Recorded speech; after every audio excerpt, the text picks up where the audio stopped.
As I stepped into the quiet of my home, the familiar buzz of my phone pulled me out of my thoughts. After a long week abroad for business, I was jet-lagged but glad to be back. Seeing my mother-in-law Julie's name flash on the screen, I hesitated. Her calls were unpredictable, swinging between idle chatter and sudden pleas for money. But something about this one felt different. There was a strange urgency in the way she answered. "Olivia, you won't believe this," she practically shouted, her voice vibrating with excitement. "You've just saved $100, 000. I frowned. See, her words hanging in the air like a heavy mist. What was she talking about? $100, 000. My mind raced. As a freelance jewelry designer, I was careful with money, always mindful of our savings, but I had never accumulated anything near that figure. Nor would I ever stash such a sum in an easily accessible place. My bank cards had been with me the entire trip." Julie carried on as if it were no big deal. "You left it in the sideboard drawer. I figured, since you're doing so well, it wouldn't hurt for me to use it." A knot tightened in my stomach. "What are you talking about?" I asked, doing my best to keep my voice calm. "I didn't leave any money in the drawer." But before I could get more out of her, she hurriedly thanked me, casually hinting that she might need more financial help soon. Then, just like that, she hung up, leaving me standing in the middle of my living room, stunned. I stared at my phone, trying to make sense of what she had said. $100, 000 in the sideboard. My hands trembled as I walked over to the drawer. I opened it slowly, already knowing what I'd find. Nothing. Of course, it was empty. But what was Julie thinking? Was this some bizarre misunderstanding, or had something far more troubling just occurred? Larry, my husband, would be home soon, and I was determined to get answers. The longer I waited, the more anxious I became. Could Larry have left that money there? But why? We've always been responsible, especially since we started the jewelry business together. Larry had even quit his corporate job recently to help manage the brand, and we'd been working hard to maintain our finances carefully. When Larry finally walked through the door, I didn't waste any time. "Julie called," I said, unable to hide the tension in my voice. "She said she took $100, 000 from the sideboard. Do you know anything about that?" Larry's face went pale, and my heart sank. He rubbed the back of his neck, his eyes avoiding mine. "He didn't think she'd actually take it," he mumbled, his voice barely audible. "What are you talking about?" I demanded, my pulse quickening. He let out a long sigh, finally meeting my gaze. "A few weeks ago, Julie asked for more money. You know how she isolates, assuming we're flush with cash because of the business. She doesn't realize that most of it goes toward expenses, not luxuries. Anyway, she racked up more debt, credit cards, loans. It spiraled out of control." A chill ran down my spine. "And what does that have to do with $100, 000? I was trying to help her get out of the mess," Larry admitted, guilt weighing down his words. "I withdrew the money to pay off some of her debts, but I hadn't told you yet. I thought I had time to deal with it before you got back. I didn't think she'd just take it from the house." I could barely process what I was hearing. Julie had always been reckless with money, but this, taking such a huge amount without permission, and worse, Larry, my husband, who I trusted completely, had hidden this from me. He had stashed a significant amount of money in our home, and his own mother had taken it. "Larry," I said, my voice shaking, "do you even realize what you've done? This isn't just about the money, it's about trust. How could you keep this from me?" He sank into a chair, his shoulders slumped in defeat. "I know," he whispered. "I was just trying to protect you from the stress. We've been doing so well, and I didn't want Julie's problems to pull us down." But it was too late for that. Julie's reckless actions and Larry's secrecy had already cast a shadow over everything, and now the weight of it all was dragging us under.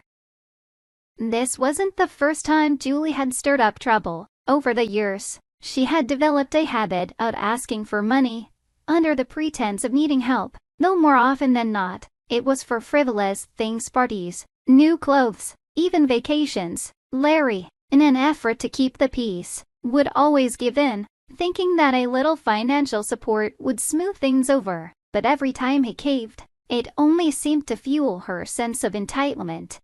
Julie had never grasped the reality of our situation. From the outside, she saw our growing business, the glamorous events we attended, the polished image we projected. What she didn't see were the long hours, the constant financial balancing act, the weight of the responsibility we carried. Every dollar we spent was meticulously planned to ensure our brand's survival. We weren't living in luxury, we're living in survival mode.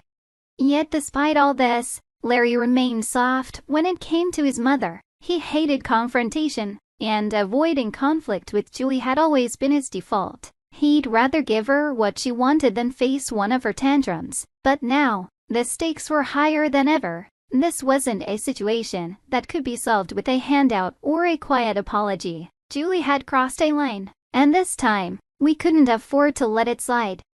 I looked at Larry, my frustration bubbling over. We can't keep doing this. Julie's out of control. You have to stop giving in to her demands. Larry nodded, regret etched into his face. I know, this has gone too far. In the days that followed, Julie's calls became more frequent, her requests growing in size. At first, it was small favors, but soon it escalated money for a new dress, a designer handbag, and even a lavish party she was planning. Every time, Larry would try to explain that we couldn't afford to keep giving her money, but she refused to listen. In her mind, we had more than enough, and she was entitled to enjoy it too. Then, one day, everything took an unexpected turn. Julie showed up at our front door, her face flushed with anger. Why didn't you tell me the money had strings attached? She snapped the moment she stepped inside.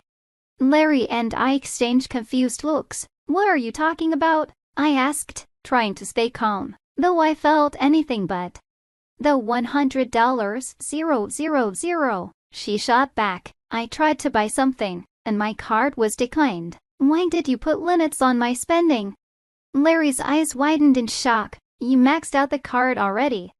Julie folded her arms defiantly. It's not fair. You two are always going to fancy places, buying expensive things. Why shouldn't I get to enjoy myself too? I could hardly believe what I was hearing. Julie, we're not spending money for photos or business expenses. It's not the same thing. But it's all money, she argued, clearly not understanding the difference. You just don't want me to have any fun. Something inside me snapped. This isn't about fun, Julie. You took money that wasn't yours and spent it without asking. That's theft, plain and simple.